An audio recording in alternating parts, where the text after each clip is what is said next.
Hello students, today we will discuss Wheaton's bridge method for the measurement of medium resistance.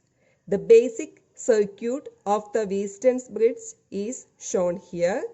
The bridge has 4 arms AB, BC, CD and AD, which consist of 2 non-resistances P and Q, 1 variable resistance S and 1 unknown resistance R, along with a DC source and a galvanometer.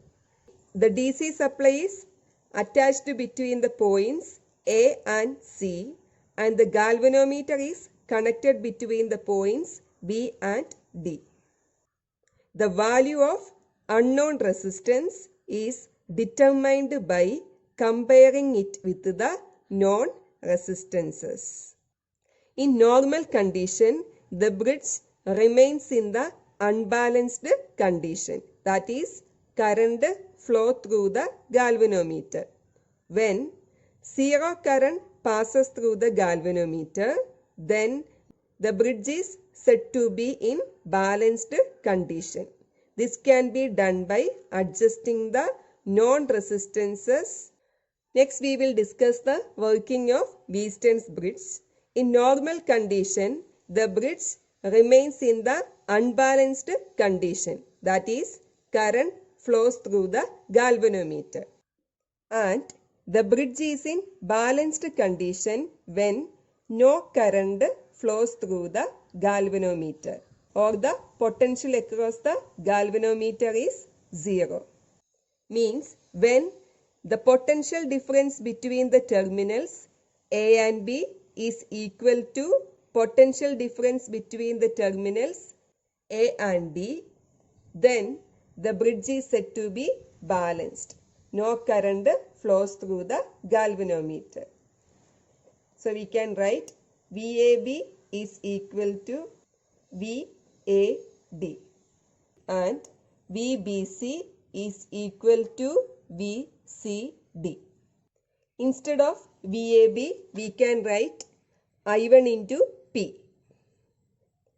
I1 into P, that is current into resistance, is equal to, instead of VAD, we can write I2 into R. Instead of VBC, we can write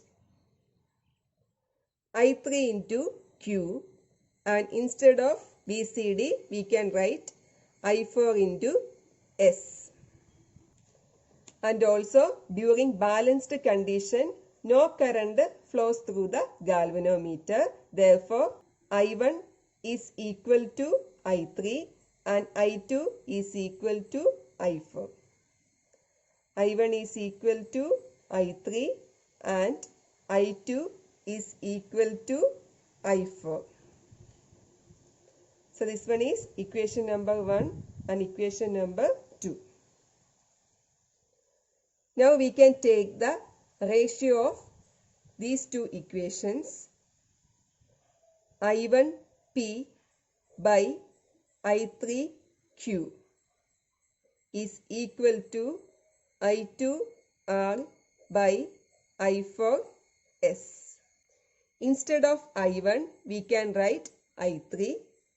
Therefore, I3P by I3Q is equal to, instead of I2, we can write I4. I4R by I4S. I3 cancelled. I4 cancelled. Therefore, P by Q is equal to R by S. From this equation, the unknown resistance R is equal to P into S divided by Q. Thank you.